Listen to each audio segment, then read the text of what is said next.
Welcome to From a Woman to a Leader, a podcast dedicated to discussing the challenges and providing tips for women in tech leadership.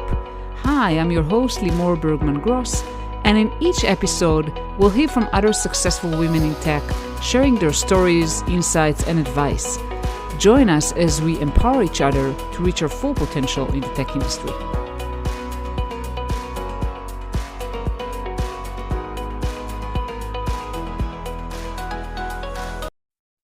Hi, everyone, and welcome to another episode of From a Woman to a Leader. I'm super excited to host today Katherine McCord, and we're going to talk about thriving through neurodiversity, unleashing the power of inclusion in tech. Obviously, you all know that inclusion is a big topic that is near and dear to my heart. So I'm super excited to speak with Katherine. But before we start, let me quickly introduce Katherine. And I hope it's okay, Katherine. I kind of looking at your LinkedIn, I really loved your about section. So hear me out. So Katherine said, I live to fulfill my three missions: integrity, innovation, and inclusion. She also said, I went from being the little girl that played interview and at the age of 5, fired her mother. Just kidding. To the woman that has 2 scissors and still gets on stage from her big speech. And Katherine said she is neurodiverse, and we're going to talk more about it, and physically diverse, and she's successful with her diversity, not in spite of it. And in several ways, her neurodiversity has even helped her accelerate her career. So thank you so much for being here, Katherine. Thank you. I appreciate you having me. And I love how you read my bio, by the way. That was fantastic. Thank you. The enthusiasm that you brought to it. That's now how I'm going to hear it when I present to people. Absolutely. Yeah. Thank you. You know, I'm very excited because you bring we'll talk about it, but you bring a different angle of diversity and inclusion. And I think it's something we should talk more and more about. But before we start kind of touching deeper on neurodiversity, I wanted to ask you to share a little bit about your personal journey. Of course, yes. And for anybody listening, just so that there's no further confusion, neurodiversity simply refers to a medically visible and or diagnosable difference in how a person processes information and stimuli. So think everything from traumatic brain injury and epilepsy over to ADHD, bipolar, obsessive compulsive disorder, et cetera, autism, et cetera, et cetera. So just anything that causes you to process differently. That's what that is. My journey, you kind of hit some of it with the bio. So I was the little kid that was just always super curious and precocious and had 50 million questions for everybody. I always assumed that everybody wanted to listen to what I had to say, right? It never occurred to me people weren't interested in what, a very small child had to say. My mother even tells a story about taking me to work with her when I was 2 and sitting me in her wait area. She just had to go pick something up real quick. She set me down in the wait area, and I comes back out, and I was looking at a man and I was been trying to get him to speak with me. And I said, "Excuse me, would you please respond to me?" A 2-year-old was like, Wow. the guys over there like ignoring a 2-year-old. I'm just like, hello, pay attention.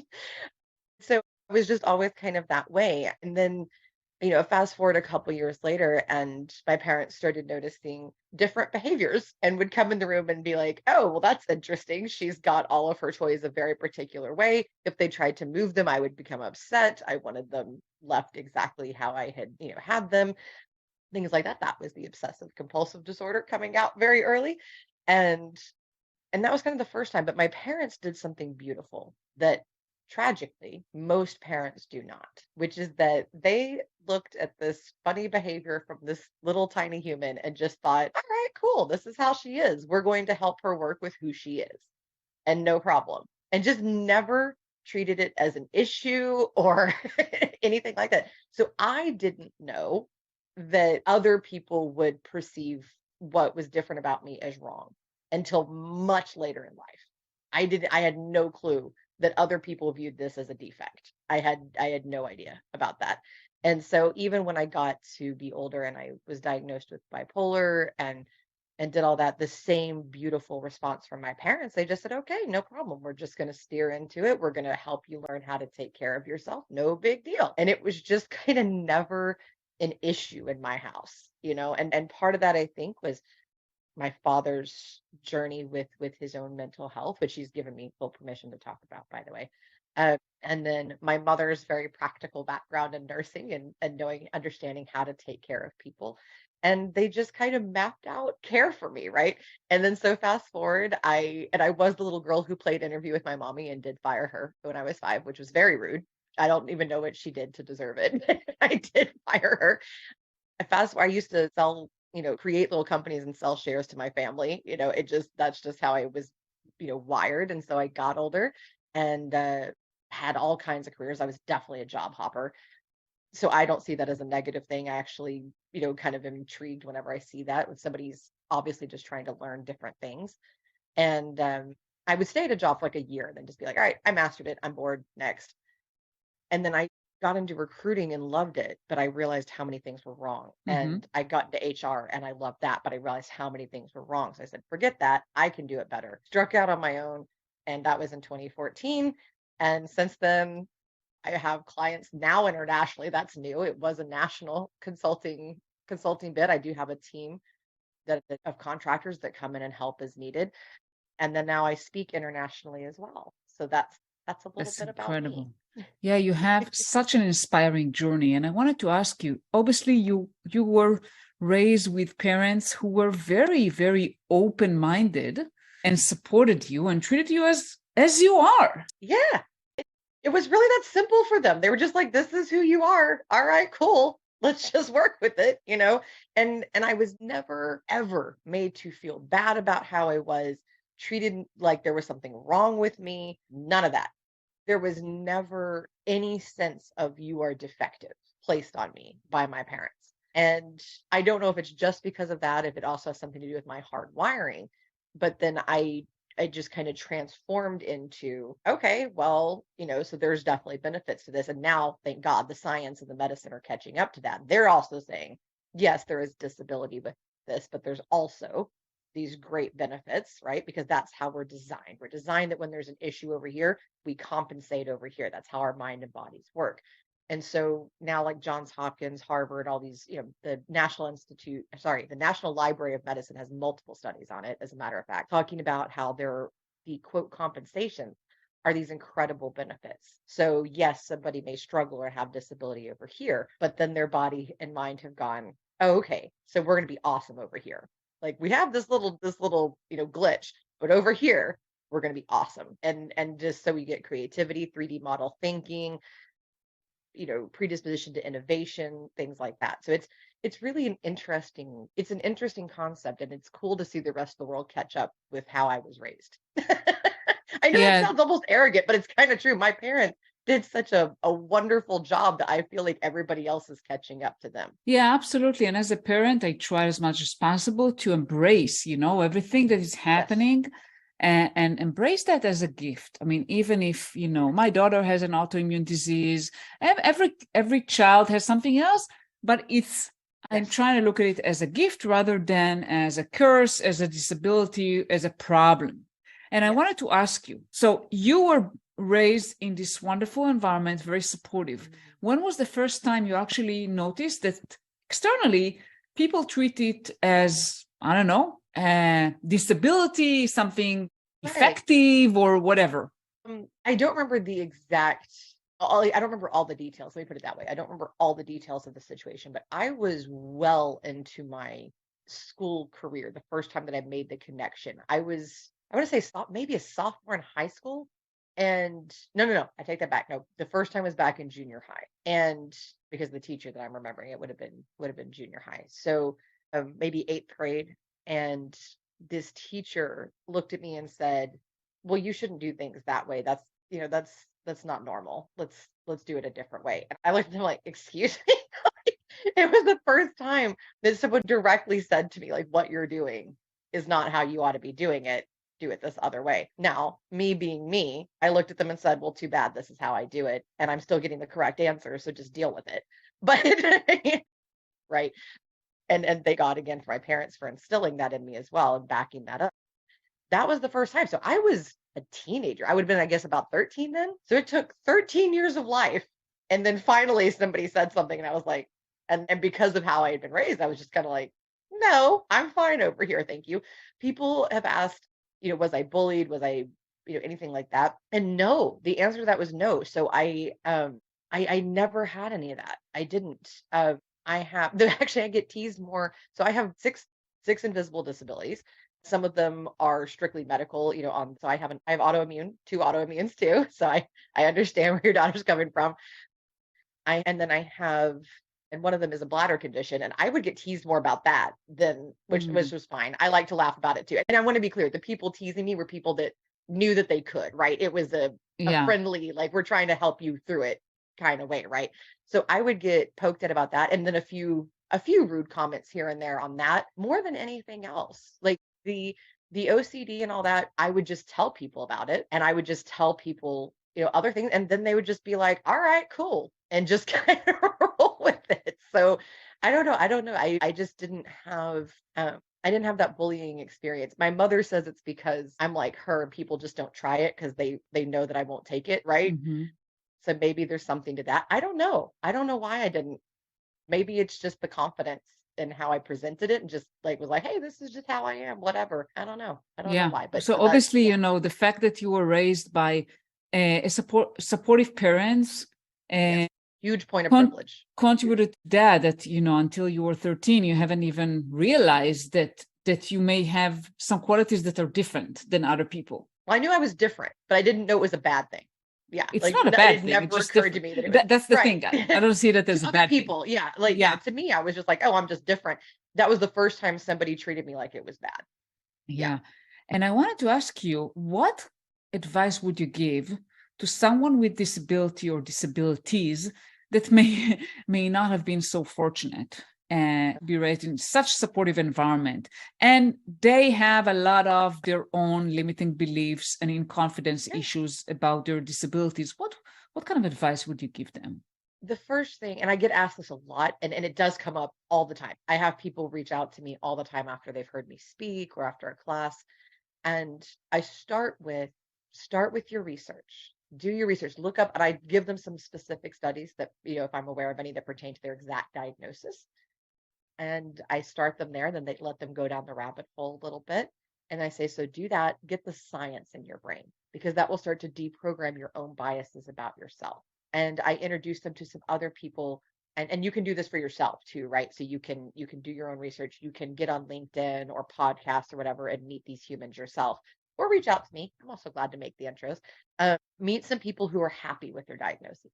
Meet some people, meet the other side of it, because yes, there is the disability, and there are the days that it stinks, and there are the moments that it's difficult, but there is the other side. That's just, again, now where the science is caught up, right? Now it's becoming fact. And so, just reach out to the humans that are happy. Listen to them. Even if you don't want to talk to them, if you're a little bit more of an introvert, that's fine. Listen to the podcast and such. Listen to the people that are happy and have learned to manage it in a way that's successful for them, have learned to find the benefits. See those positive examples, because again, you're debunking the myths that are in your own brain, right? And I had to do this with some of my physical stuff. So I have been on this journey myself. So with my physical diagnoses, I very much had to do this to get myself out of the funk about them. And then the final step is finding your tribe, your people, not just the people over here who are talking about it, which can also be part of your tribe too. But build up your tribe of people that know that you're great the way that you are and that will support you. Some of them should also be diverse in a similar way to you. Doesn't have to be exact, but similar. And some of them can just be random humans in your life that just get it, right? That just understand. And surround yourself with those people. Those people should be the primary voices in your ear, and then move on. And if your family is still not getting it, educate them as best you can. Send them articles, send them podcasts. Make sure they understand it's important to you that they, participate in this. If they're not getting it, this sounds harsh, but trust me, it works. Fire them. Get them out of your life. I mean, it works. Done it for different reasons other than this typically, but I've had to fire a couple people out of my life for trying to limit me and impose disability on me that's not there. There is disability, but they would try to limit me. And I would be like, nope, do not need, goodbye.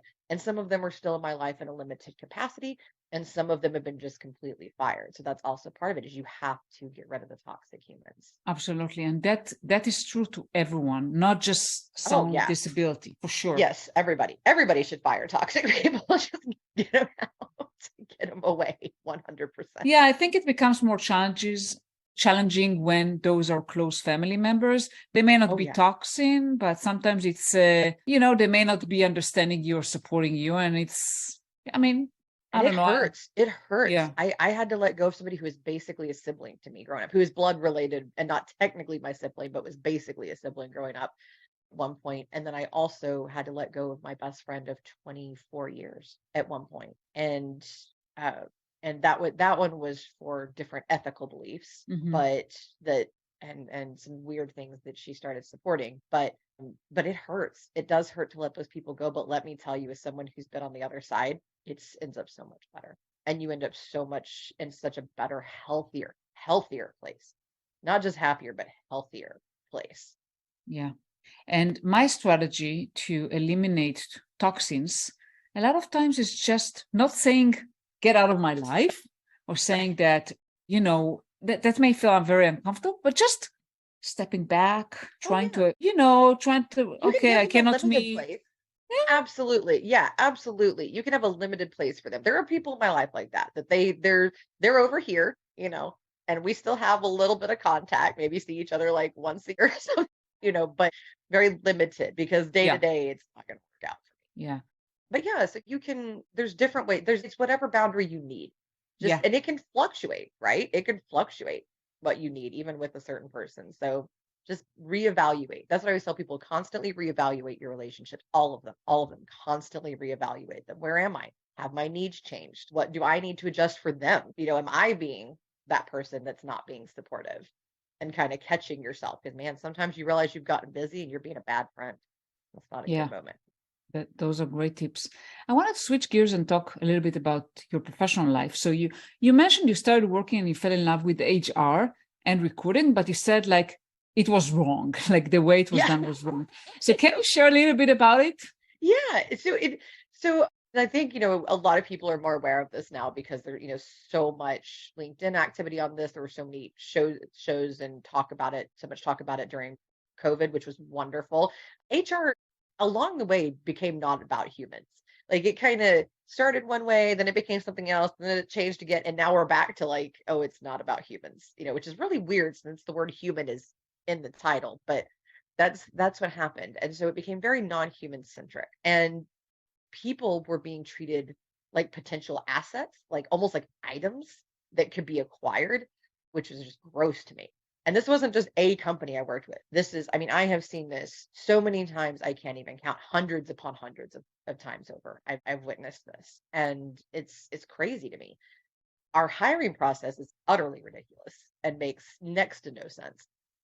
And then once we have the humans in, we hire people because we think that their talents are so cool and we think they can contribute. But then we tell them, but you need to work inside of my box. And that doesn't work. That's not how it works. If you want to cultivate talent, you have to support it as it is, as it exists, right? Kind of going back to that lesson that my parents taught me, right? You have to treat them as they are, as their individual self. So, letting them work in ways that are natural to them, so on and so forth. So I got into it and said, okay, so from start to finish, here's the ways that we bring the human element back into it, and really started pushing for that. Some of the basic things that I do is, starting in the hiring process, making accommodation standard options. We change it from, you need to make this request and have all this hoopla, to just, here it is. Here's all the things that we offer, and then here's, some, and then fill in a blank, right? If you need that. If anybody wants to see what this looks like, Inclusively does a beautiful job, and you can sign up as a member there and just kind of fill out a profile and see everything that they're doing. They do that beautifully. I started working with companies about making even their technology more accessible and their application process more acceptable. I taught them not to care so much about resumes, how to interview to set the person up for success, rather than, boxing them in and trying to trick them or making it stressful or whatever it was that they were doing wrong. and then just kind of so on and so forth from there, and kind of bringing the humanity back. And even in their Yeah. branding, like how many companies do you see that only sell with their brand? Well, instead of that, talk about who you are, how you are, and what your ethics are, and all of that connect to the humans.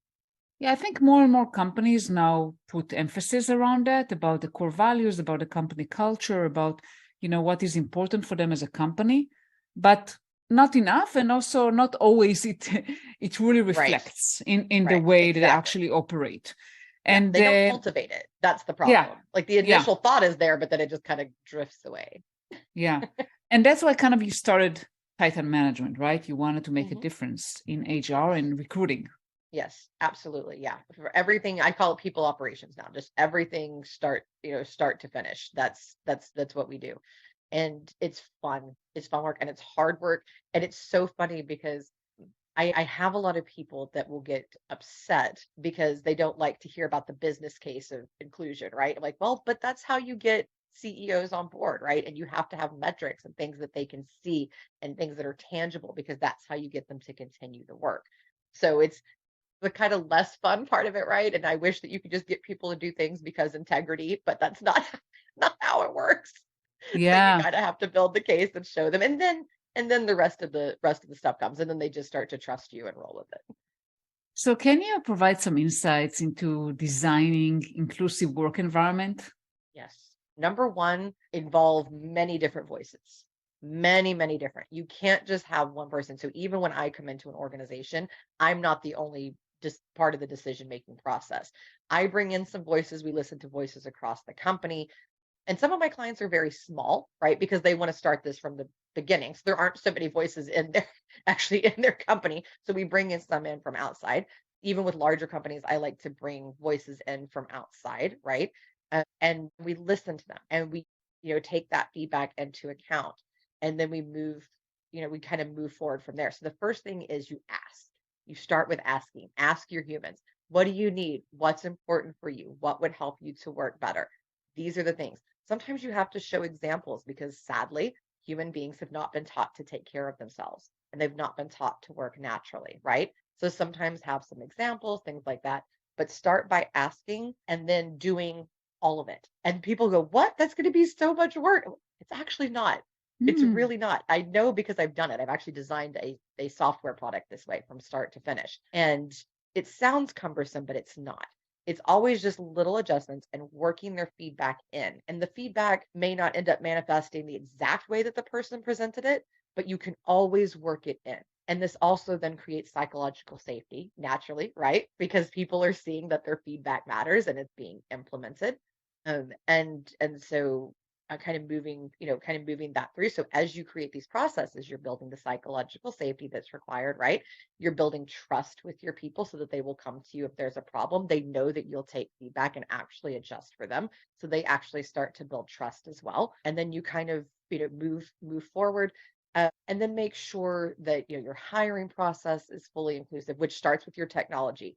And people miss that all the time. Companies miss that. I'll go through and their applicant tracking system is a disaster. It's just the questions are not friendly. It's not good for neurodiverse people. There's nothing in there for people with different physical disabilities. It's just a nightmare. So fix all of that. Make sure everything's in line. Make sure that your hiring process is flexible. That's a big thing is flexibility, right? You have to Yeah. be flexible. And the biggest thing is, and I actually start off by teaching classes on this and then putting systems in place to perpetuate it, is teaching people to break their natural ego defense and respond in curiosity. So the brain naturally, whenever you hear something that's incorrect, throws up defenses, or that's different, excuse me, when you hear something that's different from how you think or how you believe, your brain automatically throws up defenses as to why you're right. That's a naturally occurring phenomenon. So if you learn to break that and to say, no, thank you, brain, we're going to learn about this today, and respond in curiosity by saying something like, tell me more about that. Number one, you're going to learn more than you ever thought, and your world just opens up, right? It just completely opens up. Number two, you're going to breed inclusion because when you respond like that, and then you respond by implementing the feedback, you're going to automatically build inclusion because people will tell you along the way that this doesn't work, but most companies shut it down. Most humans shut it down. Yeah. So instead, respond with curiosity.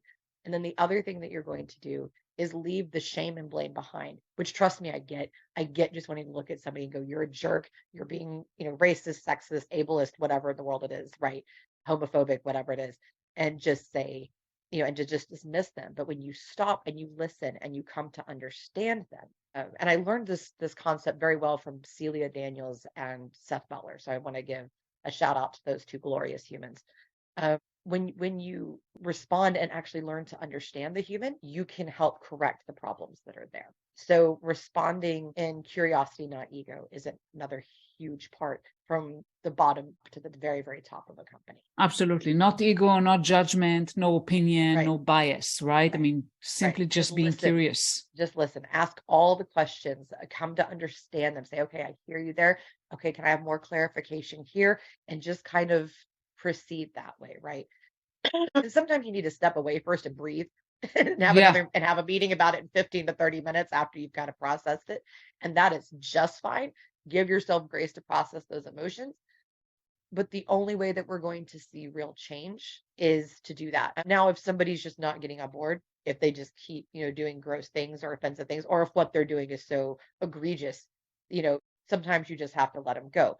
But as much as you can, respond in curiosity, not ego, and actually help fix the problem. Absolutely. So if companies are interested in becoming more inclusive, what should they do? If they just should, in general? With regards to if they want to hire your services. Oh, if they want to work with me. Yeah. Oh, yeah. That's easy. Well, first of all, I'm on LinkedIn all the time. You can find me on LinkedIn, connect me there, ask questions, get to know me a little bit. Also, you can go to my site, titanmanagementusa.com. Perfect. This is perfect. You shared so much value. Thank you so much. I definitely want everyone to reach out to you and hire you so we can have a more inclusive culture and more tolerant culture. Absolutely. 100%. And by the way, I want to throw out there too, even if you're an individual who listened to this and thought, man, I really want to, get in a better place with my own disabilities and I want to start building my tribe, feel free to reach out to me for that too. Yeah. Thank you so much. It's been a pleasure, Katherine. I enjoyed it. Thank you for having me. Thank you for listening to another episode of From a Woman to a Leader.